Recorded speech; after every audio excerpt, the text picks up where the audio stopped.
बिस्मिल्लाहिर्रहमानिर्रहीम अस्सलाम वालेकुम। और आज जो रेसिपी आपसे शेयर करने जा रही हूँ बहुत ही मज़ेदार, बहुत ही चटपटे क्रेप्स की रेसिपी है, जिन्हें आप पराठा रोल भी कह सकते हैं, या आप बच्चों को ब्रेकफास्ट में ये बना के दे सकते हैं, या दिन में कभी भी बच्चों के लिए बना सकते हैं। ये बहुत ही मज़े के, बहुत ही सॉफ्ट से बनते हैं।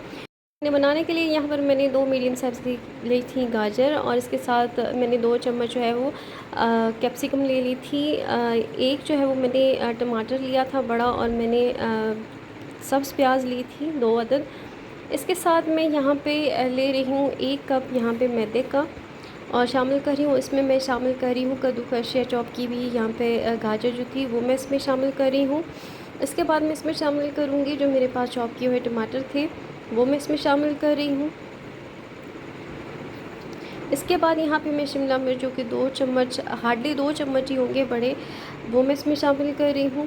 छोटी छोटी सी सब्ज़ियाँ जो है वो उनको मैंने अच्छी तरह से चॉप कर लिया था, और यहाँ पे मैंने हरा प्याज लिया है जिसको मैंने चॉप कर लिया था अच्छा से।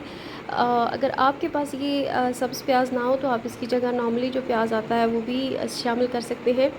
आधा चम्मच इसमें मैंने शामिल की है चीनी, और आधे से भी कम चम्मच मैंने इसमें नमक शामिल किया है। आधा चम्मच इसमें काली मिर्च शामिल की है, और आधा ही चम्मच इसमें शामिल कर रही हूँ लाल कुटी मिर्च। और इसको जो है इसमें इसके बाद शामिल कर रही हूँ लहसुन पाउडर। और अगर आपके पास लहसुन पाउडर मौजूद ना हो तो आप इसमें एक जवा लहसुन का लेके उसको पीस के तो डाल सकते हैं। और इसके साथ ही यहाँ पर मैं इसमें शामिल कर रही हूँ 2 अंडे,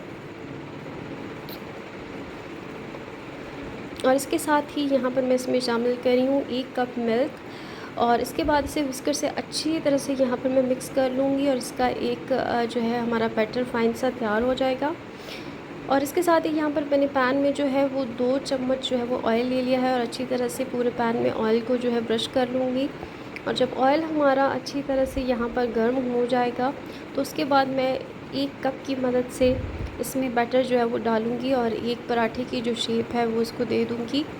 और जब आपको लगे कि ये हमारा जो क्रैप है ये ऊपर से जो है वो पकना शुरू हो गया है, तो आप इसकी साइड जो है वो चेंज कर सकते हैं। और यहाँ पर मैंने कप के हिसाब से डाला है, आप इससे बड़ा भी क्रैप बनाना चाहते हैं तो आप इससे बड़ा कप भी इस्तेमाल कर सकते हैं, उसके हिसाब से क्रेप जो है वो पैन में डाल सकते हैं। और यहाँ पर मैं जो है इसकी अच्छी तरह से साइड चेंज करूँगी, और देखिए कि कितना अच्छा सा कलर जो है गोल्डन सा उस पर आ चुका है, और ये बहुत अच्छे कलर के साथ जो है वो रेडी हो रहे हैं। और चम्मच से मैं इसको अच्छी तरह से दबा भी रही हूँ ताकि ये अच्छी तरह से अंदर तक जो है वो फाइन कुक हो जाए, और अच्छी तरह से सब्ज़ियाँ जो हैं वो इसके अंदर जो है वो पक जाए। और ये बहुत ही सॉफ्ट क्रेप जो है वो तैयार होते हैं। आप इन्हें कभी भी बना के दे सकते हैं, बच्चों को ब्रेकफास्ट में बना के दे सकते हैं, लंच बॉक्स में बना कर दे सकते हैं। और यहाँ देखिए कि एक क्रेप जो है वो अच्छी तरह से रेडी हो गया है। सो यहाँ पर मैंने बहुत सारे क्रेप्स जो हैं वो इसी तरह से रेडी कर लिए थे। आप लोग इसको इस तरह भी सर्व कर सकते हैं, रैप करके भी, और इस तरह से रोल बनाकर भी बच्चों को दे सकते हैं। इस तरह भी आप इसको सर्व कर सकते हैं। ये सब्जियों की क्रेप जो हैं वो अच्छी तरह से बनाकर जो है वो आप बच्चों को दे सकते हैं। इसमें मज़ीद चटपटापन लाने के लिए यहाँ पर मैं कुटी लाल मिर्च जो है वो इसके ऊपर चिली फ्लेक्स जो होते हैं वो छिड़क रही हूँ, ताकि बड़े जब खाएं तो वो उनको जो है मज़ीद जो है वो चटपटा क्रेप जो है वो लग सके। ये बहुत ही मज़ेदार और बहुत ही जो है मज़े के बनते हैं, और जल्दी बन जाते हैं। आप सुबह सुबह बच्चों को बना के लंच बॉक्स के लिए भी दे सकते हैं, और नाश्ते में भी बना कर दे सकते हैं। आप इन्हें ज़रूर ट्राई कीजिएगा, मुझे फ़ीडबैक दीजिएगा, और रेसिपी वीडियो अच्छी लगे तो उसे लाइक करें। और अगर अभी तक आपने चैनल को सब्सक्राइब नहीं किया है तो बेल आइकन घंटी का निशान दबाकर आने वाले नोटिफिकेशंस ताकि आपको वीडियोज़ के मिल सके। चैनल को ज़रूर सब्सक्राइब कीजिएगा, दुआओं में याद रखिएगा। अल्लाह हाफ़िज़।